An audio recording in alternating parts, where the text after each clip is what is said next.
வணக்கம். மக்கள் கொஞ்சம் கொஞ்சமாக டிஎம்கே அரசாங்கத்தை கொஞ்சம் கொஞ்சமாக மிஸ் பண்ண ஆரம்பிச்சிட்டாங்க அப்படின்னு தெரியுது. அதை தாண்டி டிவிகே இன்ஃப்ளூயன்ஸும் ரொம்ப ரொம்ப மிஸ் பண்ணுறாங்க போல். சமீபத்தில் வைஷாலி அப்படின்னு சொல்லக்கூடிய சீரியல் ஆர்டிஸ்ட் அவங்க வீடியோ போட்டிருந்தாங்க மின்சாரத்துறை சார்பாக. அந்த வீடியோ பார்க்க ரொம்ப ரொம்ப சந்தோஷமாக இருந்துச்சு. அவங்க தவறாக இன்ஃப்ளூயன்ஸ் பண்ணிவிட்டு இப்போ வருத்தப்படுறதாக ரொம்ப ஓப்பனாகவே பேசியிருந்தாங்க. அது ரொம்ப மகிழ்ச்சியாக இருந்தது, ஆரோக்கியமான விமர்சனமாகவும் இருந்துச்சு.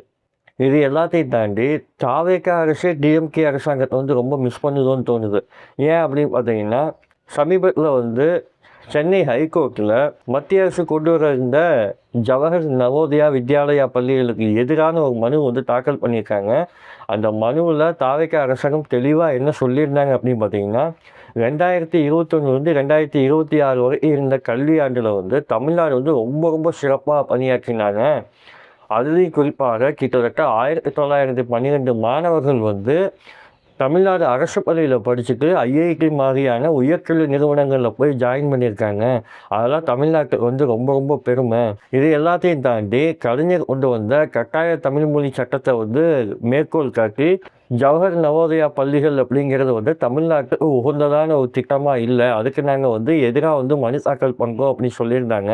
இதெல்லாம் எதை குறிக்குது அப்படின்னு பார்த்தீங்கன்னா, திமுக அரசாங்கம் செஞ்ச சாதனைகளையும் திமுக அரசு மத்திய அரசு கொண்டு வரக்கூடிய சில திணிப்புகளுக்கு எதிராக எவ்வளோ ஸ்ட்ராங்காக நின்றுருக்கு அப்படிங்கிறத தான் காமிக்குது. இதை டிவிகே அரசாங்கமே ஒத்துக்கு தான் இதையெல்லாம் கோட் பண்ணி எதிர்மனு தாக்கல் பண்ணியிருக்காங்க. இந்த மாதிரியான விஷயங்கள்லாம் தொடர்ந்து பார்க்கும்போது இதெல்லாம் எதோ உணர்த்துது அப்படின்னு பார்த்தீங்கன்னா, சமீபத்தில் ஒரு மீம்னு வந்துச்சு. விஜய் அவர்கள் அந்த மெட்ரோ ஸ்டேஷனில் ஆய்வு பண்ண போனார் இல்லையா, அப்போ ஒரு ஹைட்டான கட்டடத்தில் போய் நின்றுட்டு அந்த சென்னையவே சுற்றி பார்க்குற மாதிரியான ஒரு காட்சி வந்துச்சு. அதில் ஒரு மீம்னு வந்துச்சு. அது என்ன அப்படின்னா, இத்தனை நலத்திட்டங்கள் பண்ணி எனக்கு ஏன்டா ஓட்டு போட்டுங்க அப்படி சொல்லி ஒரு மீம் வந்துச்சு. அந்த மீம் உண்மைதானோ, விஜயினுடைய மனசாட்சி தானோ அப்படிங்கிற ஒரு கேள்வி எனக்குள்ளே எழுது.